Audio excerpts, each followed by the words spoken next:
Good morning, ladies and gentlemen. Thank you all for attending here. This is a subcommittee of Judiciary, and we'll go ahead and get started. So if you were, as they say on the airplanes, if you intended to be in some other committee, you may want to change planes now. I'm going to ask Vice Chairman Reeves to open us with a word of prayer. Let us pray. Dear Lord, we thank you for your blessings. We thank you for the state of Georgia. We pray for our heart and soul and mind all to be used to bear for the good of the people of Georgia here today. And we ask for your blessings. In your name, amen. Amen. Thank you. Well, we've got two bills on our agenda this morning. The first one is House Bill 204, Representative Yurda. Bill, if you want to come up and tell us about your bill or travel in the Italian Alps, whichever you prefer this morning, it'll be fine. Well, that's tempting. Is this where you want me? Yes, please. That'd be great. All right. Just whenever you're ready. All right. Good morning, Mr. Chairman and committee members. I bring to you House Bill 204. This bill last year passed the House pretty much unanimously and kind of got stalled out in the Senate. But this is, if you remember, those that were here last year, this was a bill to create a municipal court clerks council. And this is something that's really needed. Being a former mayor, I know how important the municipal courts are to a community, and they need to be run efficiently and well and provide good service to the community.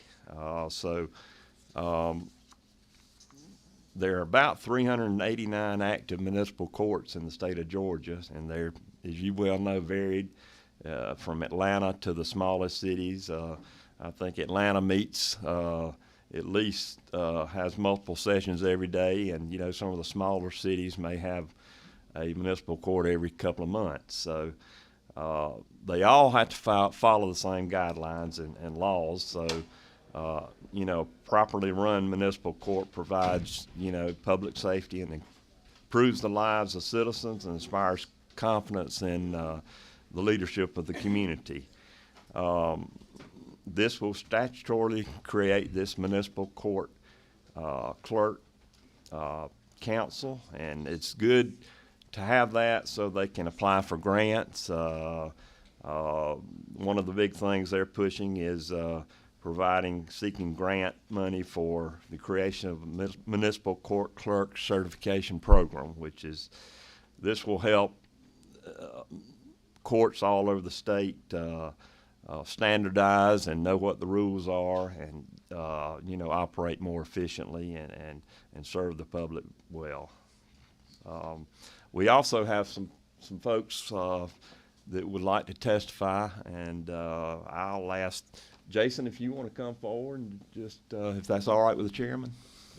That's certainly fine. Okay. All right. Just please lean into the microphone, and yeah, you'll have to sit over there so we can hear you. We're supposedly live streaming this. So first, I'd like to introduce our former president. She's the immediate past president of Georgia Municipal Court Clerk Council.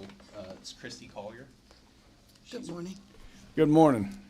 Ms. Collier, I think you testified last year. I did. Well, it's a pleasure to see you again. Thank you for being with us. Thank you for having us. We're going to try this one more time. So, good morning. My name is Christy Collier, and I bring greetings from the progressive city of Union City, where I am the court administrator and chief clerk of court for the municipal court there. But most importantly, I am proud to now serve as the immediate past president for Georgia Municipal Court Clerks Council. So this morning I come in support of House Bill 204, which we would like to have to allow for the creation of the Georgia Municipal Court Clerks Council. GMCCC was founded and established in 2006, and it provides a collective body to promote education and collaborative efforts in developing best practices for the 389 municipal courts in the state of Georgia. Within those 389 courts, the Judicial Council and the Administrative Office of the courts has 686 persons registered in various positions, with 389 of those serving as chief clerk. Municipal courts are the largest class of court in the state of Georgia, In 2019, pre-pandemic, our courts reported a caseload of nearly 1.1 million cases seen by those courts. And even during the pandemic, our courts reported over 756,000 cases, while most courts were closed. So I'm sure you're asking, why do you want or do we need to be statutorily created? Well, just like in 2010, when the Georgia Council of Court Administrators was created by what is now OCGA 15-5-100, we want to seek opportunities to professionalize the organization and the profession. This creation would allow us the opportunity to seek grant funds to better improve the courts and the people that we serve. I'd like to thank Representative Yerda, Gillette, Leverett, Dempsey, and Martinez for your support of bringing this bill forward. And with the support of the Georgia Municipal Association, the Institute for Continuing Judicial Education, and the Council of Municipal Court Judges, I ask for your support also on the behalf of the Executive Board members of House Bill 204. Any Thank questions? you. We appreciate it. I think we've got a question. Okay. Mr. Oliver. I was for this last year, I'm for it this year, but I'm trying to remember.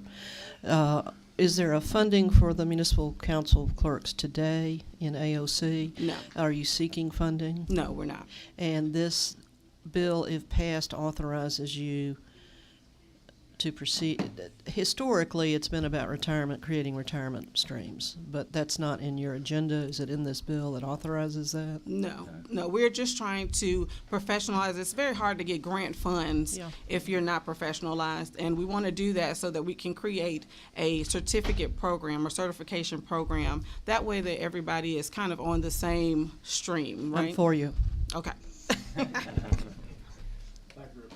Oh, sorry. Thank you, Representative Oliver. Representative Gator.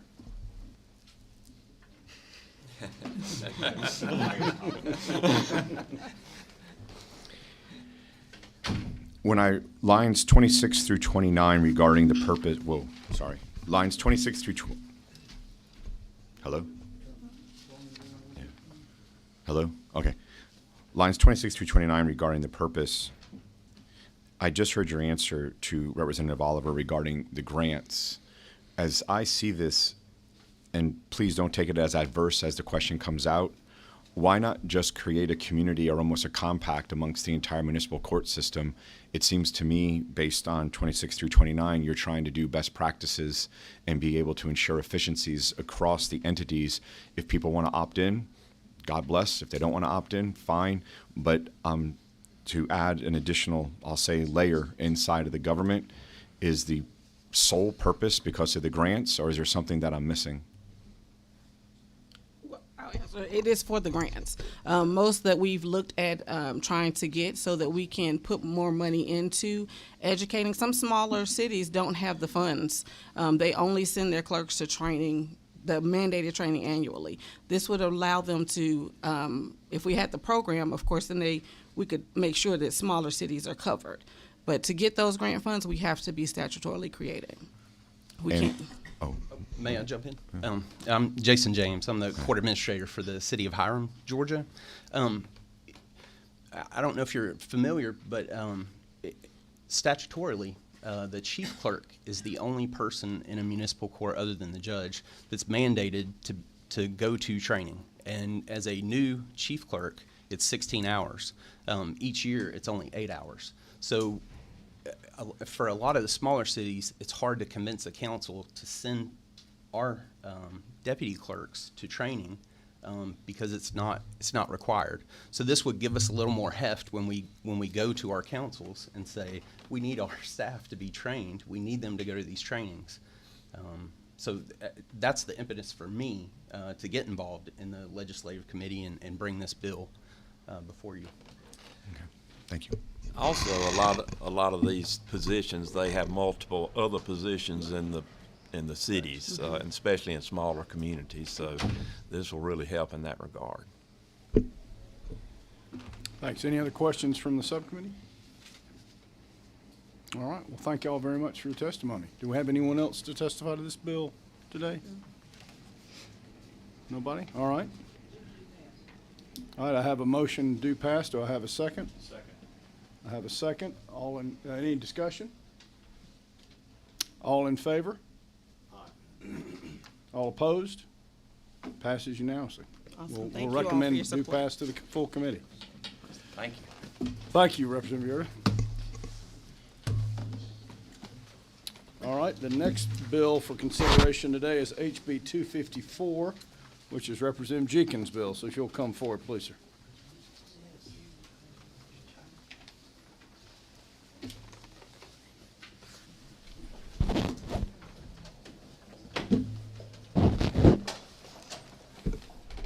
Good morning.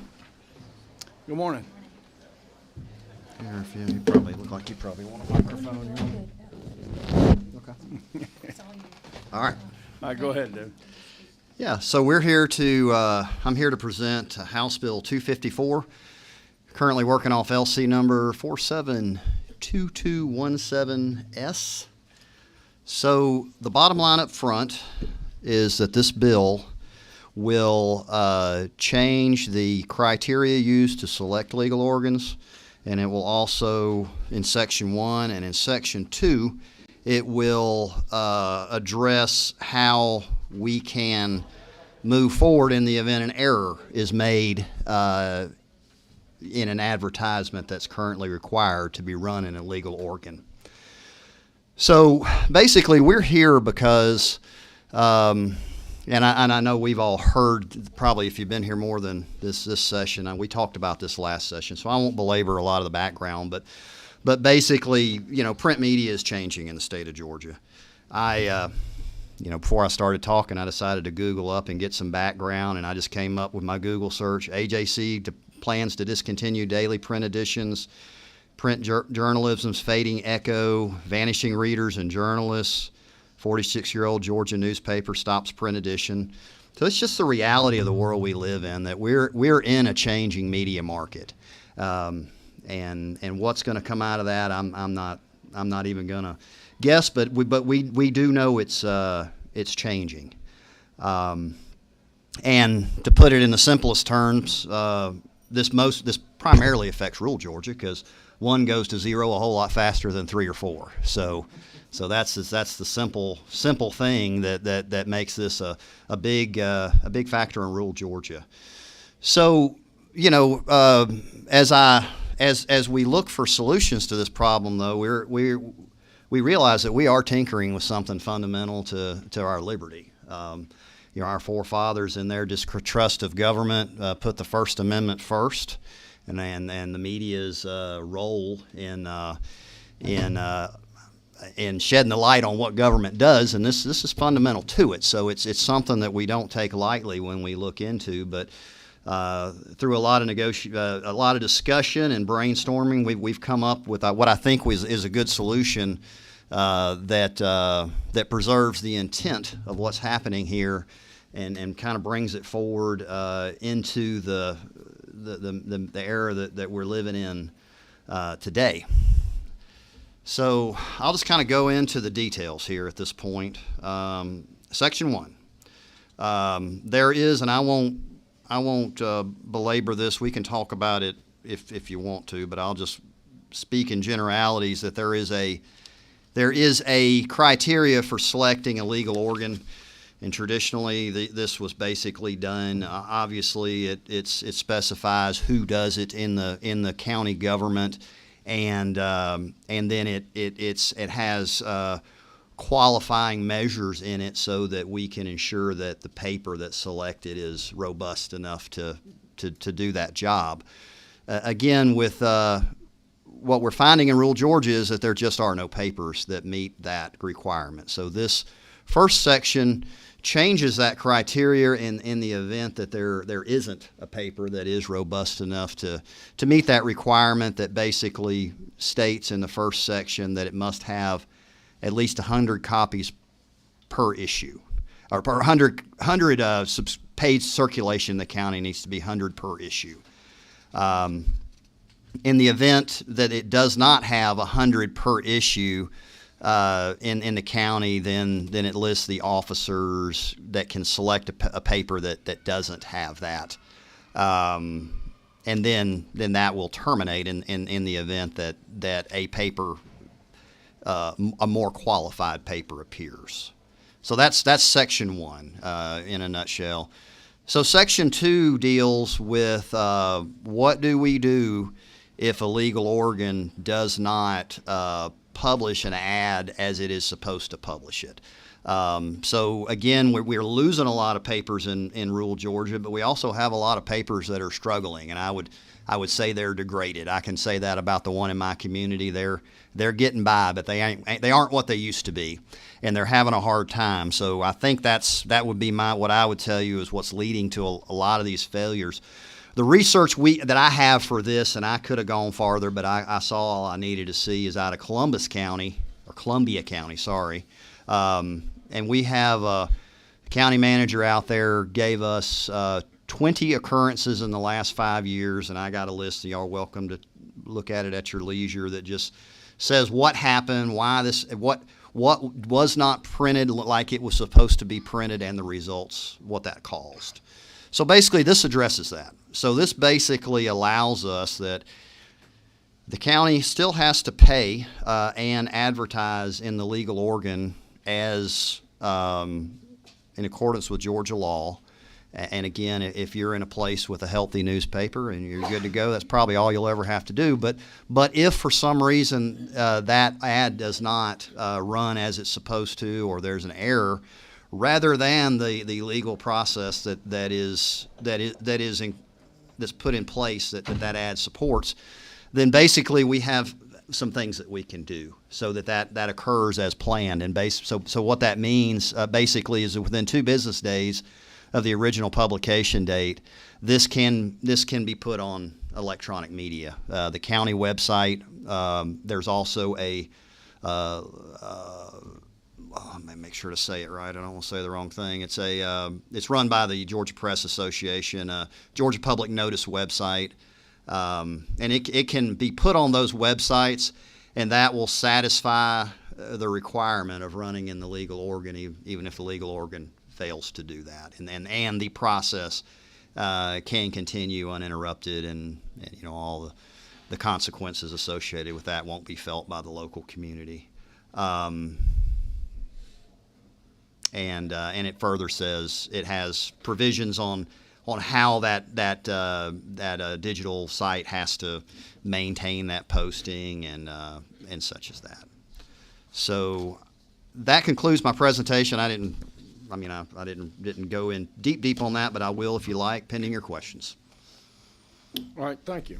Thank you, Representative Jenkins. So as I read Section 2, a county, for example, can just routinely post these notices on their website sort of as a preventative measure. They have to run the ad in the legal organ, but just if one of the ads doesn't get published as it's supposed to, or it isn't published at all, as long as they take certain action with a certain amount of time, that would cure the error that was caused on that particular occasion. Correct, sir. And then presumably they could also, just as a sort of preventative measure, just put it out there on their website at the beginning, so that if something did go wrong, they wouldn't have to jump to fix it. It would just be there automatically. Correct. Okay, thank you. All right, we've got a few questions. Vice Chairman Reeves. Vice Chairman Knight and Representative Lott, as this goes forward, if you be able to gather a list of the counties with legal organs that are in jeopardy, or that they may not have one anymore, and this would apply to. And the reason I ask that, from time to time there are issues, whether it's health care or legal organ or other issues about some of these under 10,000 counties that have some glaring problems, and I'd like to try to keep track of which ones it is. If we're seeing the same ones over and over again, I think that's kind of a red flag. I know there was a time in Georgia where it was necessary to have a county of a certain size so people get back and forth to the county seat. But, if we're having problems over and over again related to that, I think it's a red flag or a clue that we might need to, take some action on that, or encourage those locals I to definitely think we need consider to look at that. Now, I'll have that data. That's probably very useful data. Thanks a lot. Thank you, Representative. Let's see, we have Representative Oliver. Is every county by law required to have a website? I'm unaware of a requirement to have a website. However, if they were to have this safety belt, they absolutely would. I don't know the answer to that either, but but we keep referring to these county websites, and I really don't think it's mandated. Do you know how many have a website? I don't, but again, if they want to take advantage of the safety belt that we're providing, they'll have to have one. And if they choose not to have one, then they'll of course run it in the legal organ as prescribed by law. And if it doesn't go like it's supposed to, then they'll have to do what they got to do there and deal with the old way. Related to Mr. Reeves' question, I don't know how you can determine on a list who's, quote, struggling, who's not. But I would be interested if you know what papers are still locally owned, what are owned by outside Georgia entities. I know there's the changing business model is part of what I'd like to understand better.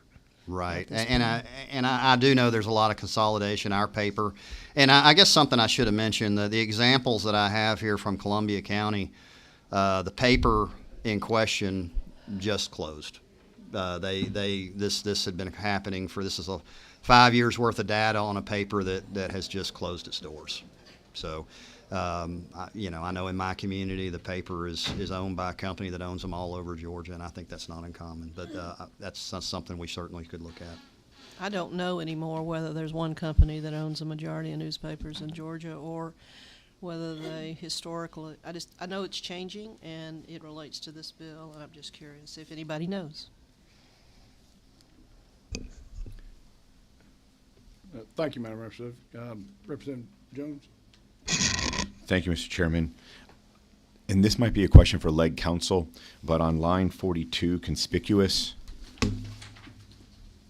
I'm in the tech industry, and my definition of conspicuous may be different than someone else's definition of conspicuous, and not trying to wordsmith your bill, but if there's one committee underneath the dome that loves to wordsmith, it's ours.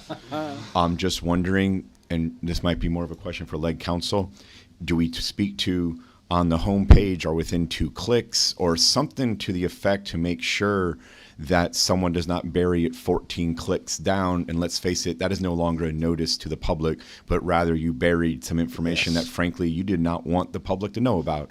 So I just wonder, Mr. Chairman, not to slow up the process, but to wonder if we should look at conspicuous on 42 and see if we could be a little more, I'll say, tech relevant in terms of how it is we would make it conspicuous so no one could bury it 14 clicks down. I understand that concern. I will say, just to my limited knowledge, that word does appear often in code. So Yep. there may be some case law that has developed around it, but I don't know. And I guess another answer with this is it does have to also go on the Georgia Public Notice website, which is operated by the Georgia Press Association. So it's there as well. I understand that, sir, but I'll take Forsyth County News, and I live in the best county in the state. And even my constituents, my hunch of them going to the Georgia Public Notice website, my hunch is if I was to poll them out of the 60,000, maybe 2 have. Right. So, but they do go to the Forsyth County News because that's where they get their local news about the high school sports and things like that. So I just asked that question out loud. And may I have a second? You certainly may. Typically when it's in the legal organ, the paper-based one, isn't it correct that for local legislation, for instance, I have to provide a copy of that to Leg Counsel so that they can certify that it was there? And I'm missing somewhere in here, or maybe it doesn't need to be noted. Do we need to note that a screenshot needs to be taken so then that's submitted? Or how do we have record the same way we do on the paper-based organ? How do we have record that it did in fact go on the electronic-based organ for, I'll say, Leg Counsel, or whatever purposes that they currently take that copy for? Right. That's a good question. So we talked about that, and some input I got on that is basically that, I'll have to ask legal counsel what they would require on that, but basically that whoever is doing this action, I guess the reason to archive that it actually occurred is so if there's future litigation and somebody wants to know at some time in the future that the activity actually occurred as it was supposed to, we have to be able to pull that up and prove it, and that's going to be incumbent on the county to ensure that record is created with an affidavit, and or they could they could run the risk of whatever they did being undone because they failed to do that. But, I'm sorry, Mr. Chairman, can I? Certainly, yeah. Representative Jenkins, are you suggesting that the burden lies now on, say, Forsyth County and not on, say, the legislator who's putting this into the organ? So and again, I'm not addressing things that legal counsel requires up here, but as far as if they go through the process of publishing it in a legal organ and something in the legal organ is incorrectly published, Right. the whatever correction they made to it would be incumbent on them to record so that it is there and preserved in perpetuity like the legal organs are in our probate court. Thank you. I'm for the concept. I'm just questioning whether or not if it needs to have a little bit more attention made to it in terms of some of the things that we have open still. Right. And Representative Jones, to your question, were you asking Representative Jenkins with respect to the requirements of legislative council for proof of publication of notice of local legislation, or are you asking that as well as just in general proof of what kind of proof would be provided of the publication of the notice online, generally? I think it's both. Okay. And again, I like the concept, Chairman Leverett. I'm just concerned if we don't perfect it now. I think that question is going to come up either in full committee or past that. Well, I would note that customarily proof of publication, even in paper media, is still a matter of proof from time to time. The way you generally deal with that is by an affidavit of publication, which is not addressed statutorily. And in this case, you would now have an electronic notice that was published, and I would assume there's some means or manner of establishing that publication that I don't know that we would necessarily have to address in statute, in my view. Now, the members of the committee may disagree, but I'm sure there's some means of establishing that And again, in some way. now I'm not trying to do flies in the ointment. I'm just, as I think of the process, and again, I'm thinking local legislation as an example. I know what I got to do right now on the paper base. Then what would I have to do on the electronic base to call it maintain the process and continue to be able to move it forward? Right. Okay, so that's all. Okay, thank you. I think Representative Oliver is going to answer all of our questions right now. I just asked Ledge Council whether or not their Georgia Public Notice website is statutorily created, and he says no. He says it's a voluntary action of the Georgia Press Association. Is that accurate? That's my understanding, Madam Chairman, and I know Leg Council will accept a printout from that website as proof of publication for their purposes. But there's no statute that creates There- it, no statute that says it's proved, no statute that says they couldn't change their mind and call it something else tomorrow. And That's true. That's true. But to my knowledge, there's no statute mandating a publisher's affidavit, but that system has tended to work all right. So.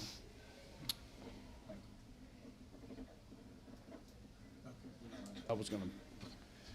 All right. Any other questions of Representative Jenkins? All right. Thank you, sir. Representative Okay. Lott? I'm good. This is fine. Thank you. Thank you for allowing me to speak today. I'm here in favor of this legislation. I do want to just give you some examples of what's gone on in our community, but again, I try not to be long with this.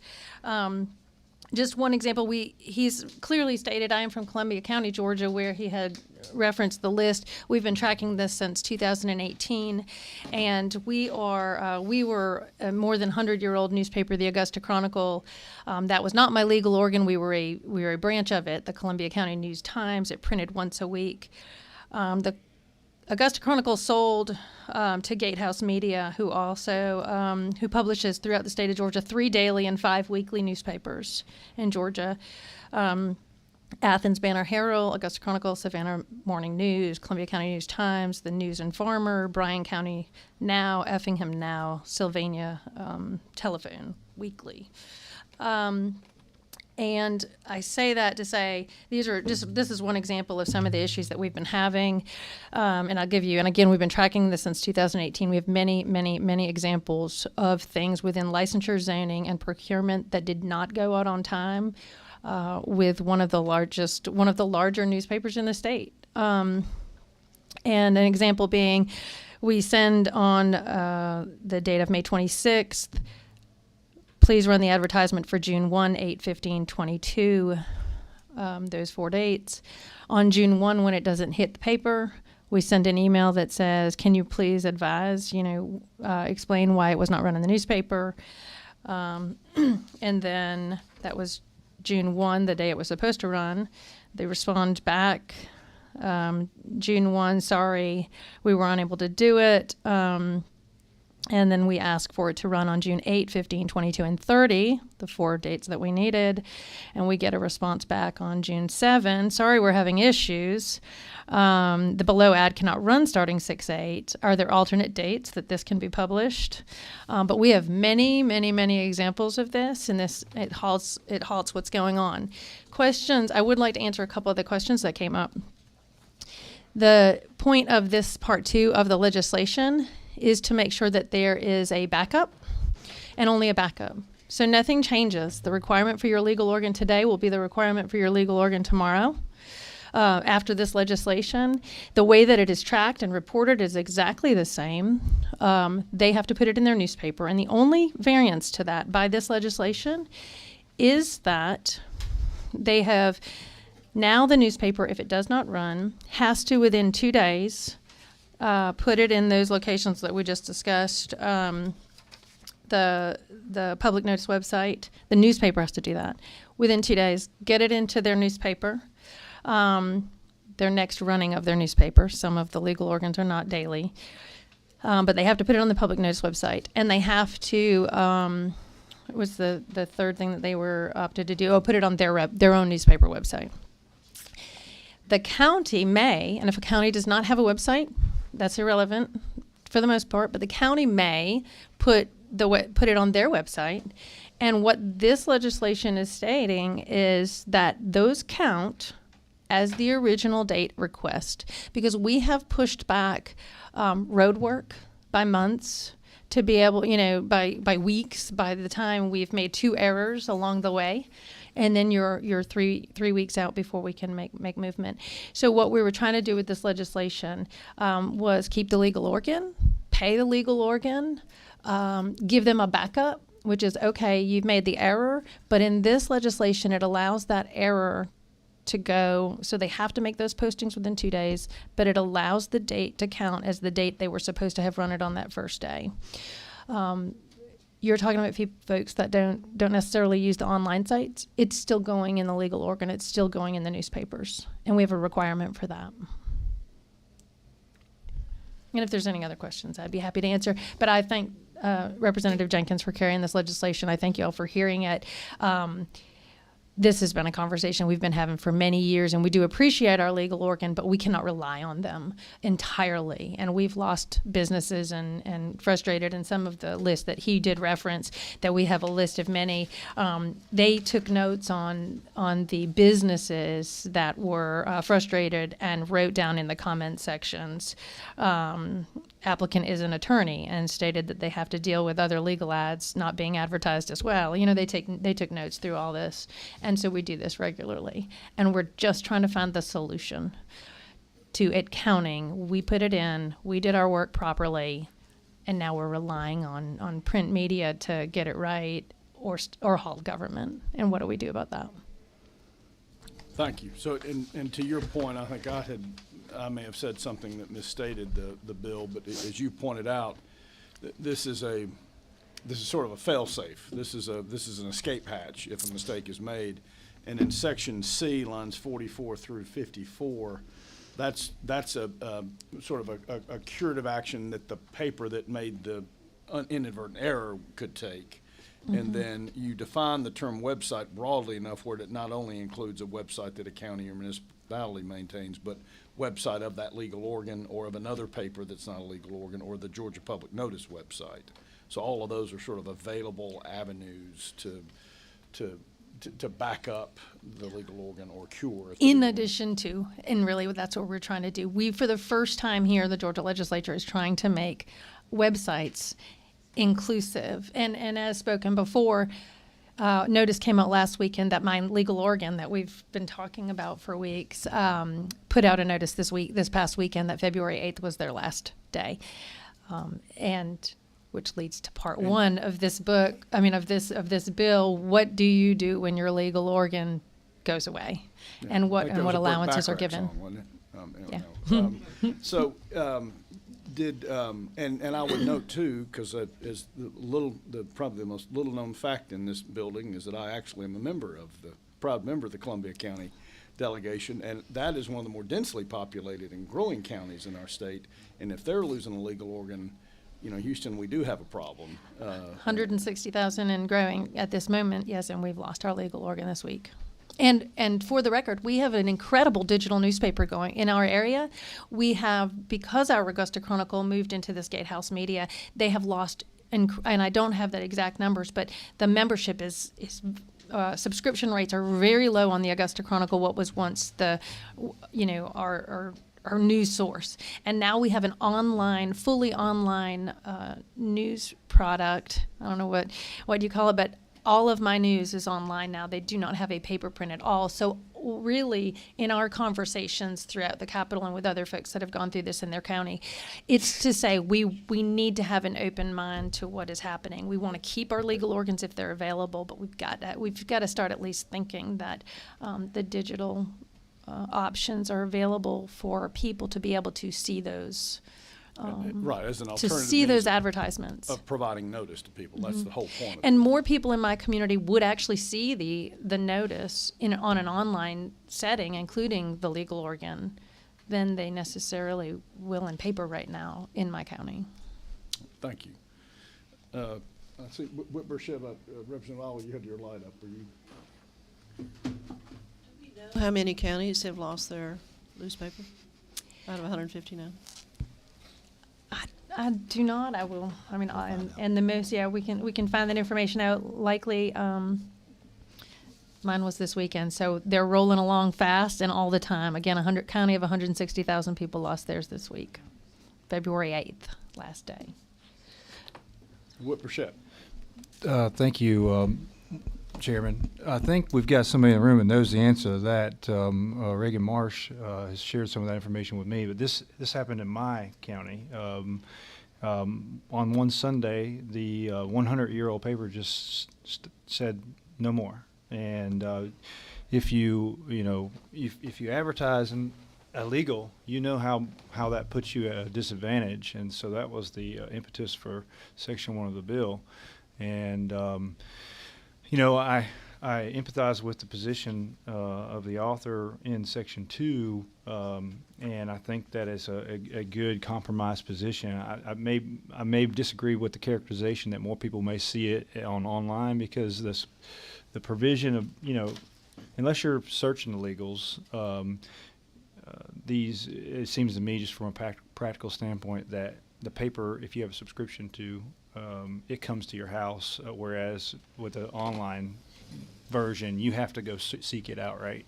So that's the only, and I'm not disagreeing with you, I'm just saying that maybe those places that have papers still, I know that when it happened in my community, there's people that get the paper and that's their line of communication. It's generally the sort of older generation. So I think we have a good compromise in Section 2 and Section 1. I'm anxious to see how the Press Association feels about it. I guess, could I make one? And this is probably stating the obvious too, but how people get their news and their information depends on what news and information is available to them. And just talking about it, sounds like in Forsyth County, the paper does a very good job, and that's where people go. They don't go to the paper where because I live in a north end of Meriwether County with no paper. We read the Coweta paper that doesn't cover Meriwether County. So, it depends on where you are as to And that's why it's so important that we leave the process in place, because it is working in some places, and it should continue to, to go as it's been going. But in those places where it's not anymore, this gives a way forward, so that we can continue to notify the public and pursue our legal processes. Thank you. Any other questions for the representative? All right, thank y'all so much. We appreciate you. All right, Todd Edwards. Todd, I saw you in the back. Why don't you come on up?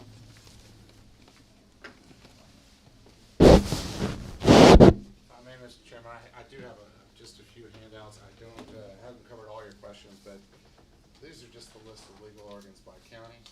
And if you take them, pass them around, please, sir. As best as we can gather the information, and these are just several examples of the requirements or legal advertisements that are required of Georgia counties. So if you'll just have a seat while you're sitting down, I will repeat what you said for our home viewing audience, that you given us a handout of legal organs and of, I guess, examples of issues or errors that have been made with respect to publications. All right.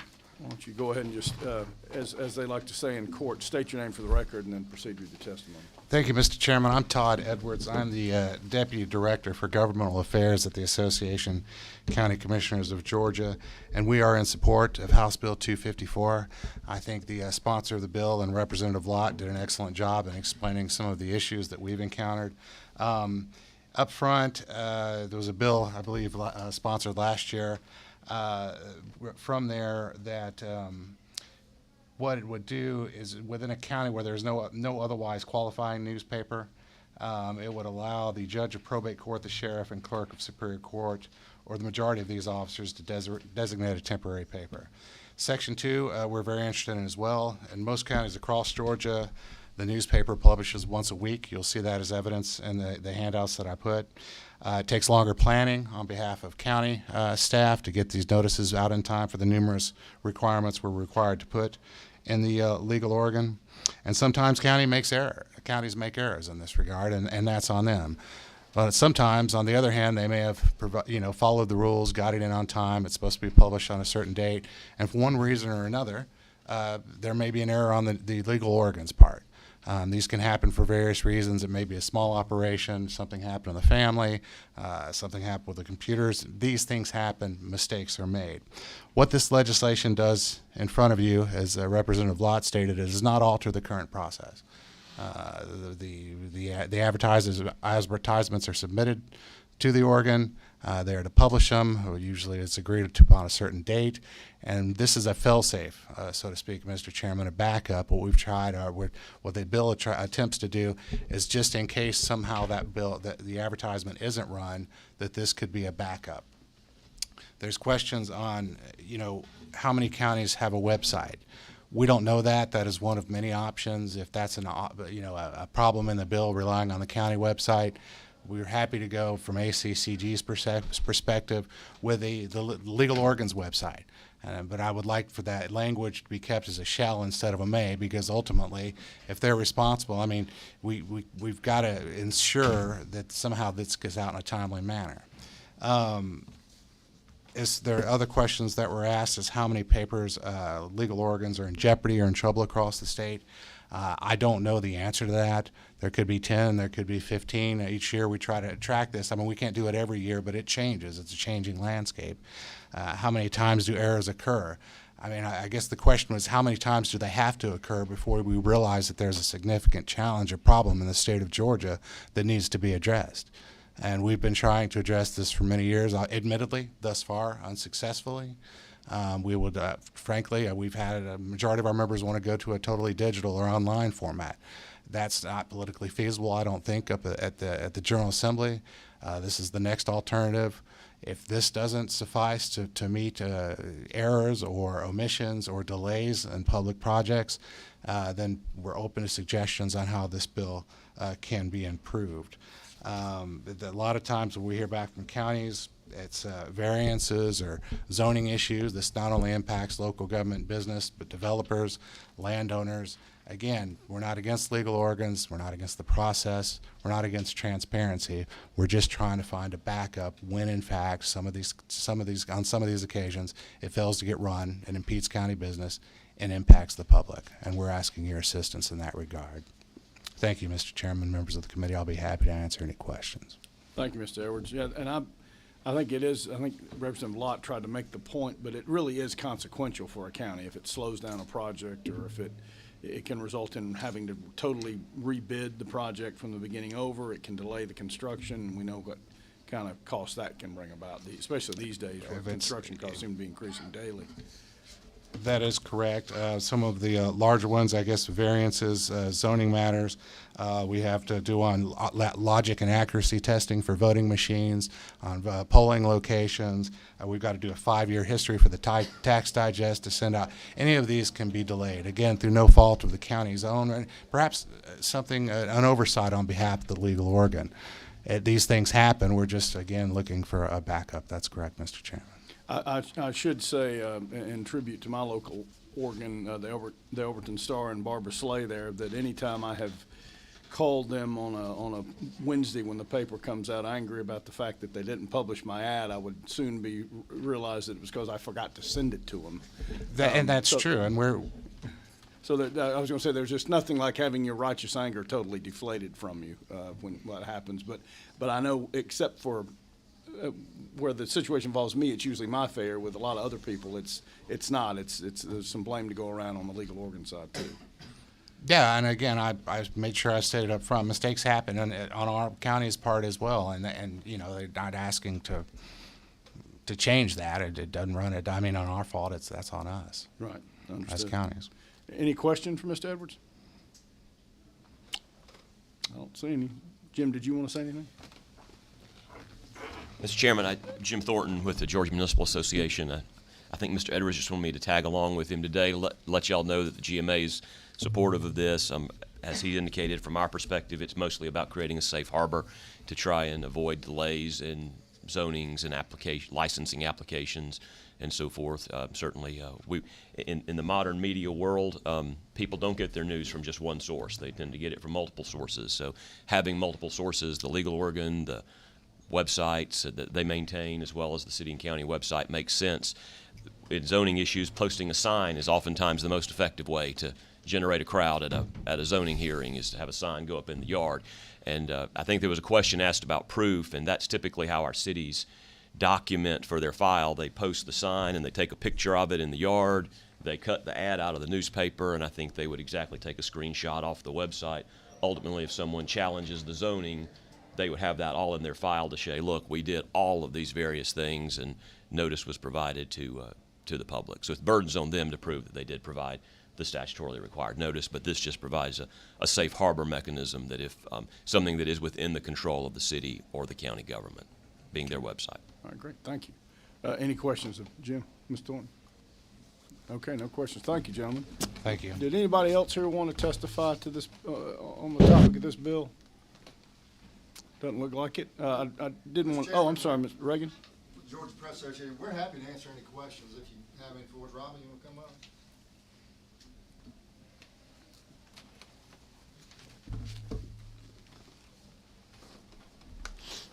Thank you, Mr. Chairman. My name is Reagan Marsh with Chapman Pepper and represent Georgia Press Association, Robin Rhodes. With the Press Association. Thank you. We appreciate y'all's Thank time y'all and for effort. being here. Did you want to just make a statement as to your position on the bill? We don't have any issues with the bill, but we're, like I said, I saw a couple of sort of looks and questions, so we're happy to try to answer anything we can. All right, let me represent. I think there are some questions. Representative Oliver. How many counties don't have a legal organ anymore? Every county has a legal organ. Okay, that's basically what happened. Some other newspaper took it over? So, you put me on there, Mr. Yep, Chairman? you're going. So, yes, ours shut down on a Sunday, and then, I don't know, was it a month or 2 months later I think before? it was about 10 days. 10 days? Then Well, an employee took it over and made it into a weekly.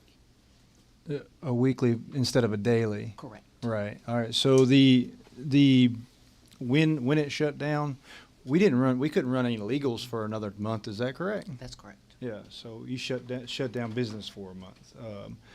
And what we were trying to do and work extensively with the Press Association was just we had a free paper, which under the parameters of the current statute doesn't allow for a free paper, and then there's some parameters around how much advertising can be in the paper. And so we were just looking for an outlet that could take up the legal organ until there was a paper that came about that could do it. Now, since ours, how many have shut down, Reagan, or just The only closed one up that has shop? closed down, if I may, is Columbia County. Columbia County. So that's 2 have shut down. Okay.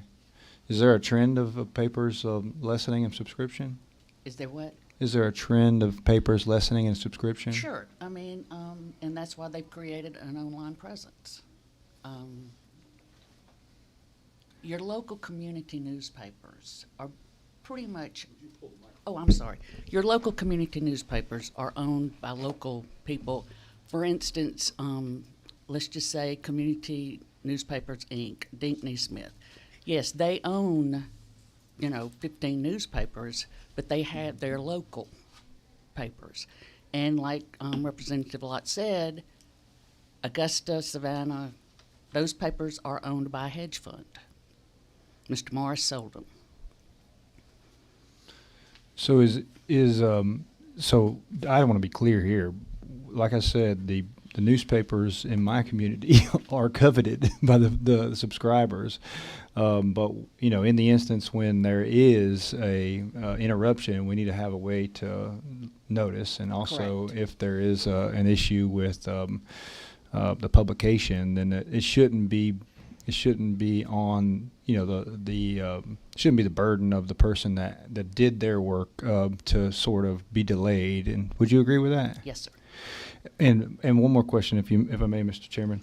There's in my conversations with the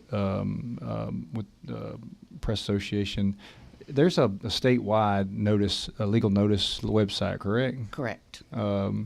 Would you recommend in any way utilizing that or? When a newspaper runs their legals, then they upload it to the GeorgiaPublicNotice.com website. So they are on that website forever. And that, and the newspaper of record has it forever. Okay. Very good. I appreciate it. Thanks for coming. Thank Thank you, Mr. Whip.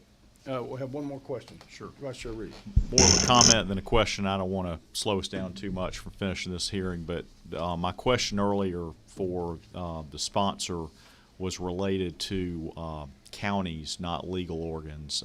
I wanted that to be clear. The media does a good job, but I think sometimes if you're trying to do business in a county of 9,000 people, you're going to end up with a hedge fund owning your legal organ. If you can consolidate some counties and have a market of 27,000 people rather than 9, maybe we'd have more viable small businesses in the media business rather than hedge funds owning the legal organ. So I wanted to use this opportunity to just keep an eye on the functionality of some of these counties that have 9,000 people and things like that. So just comment more than question. Thank you, Representative Reeves. All right. Well, as one representative told me, I think we'll see if we can't land the plane here. All right, I have a motion to pass and a second. Any discussion? All in favor, say aye. Aye. All opposed, like sign. All right. We recommend due pass to the full committee. Thank you. I believe that concludes our business. I'll declare the subcommittee meeting adjourned. Thank you, everyone.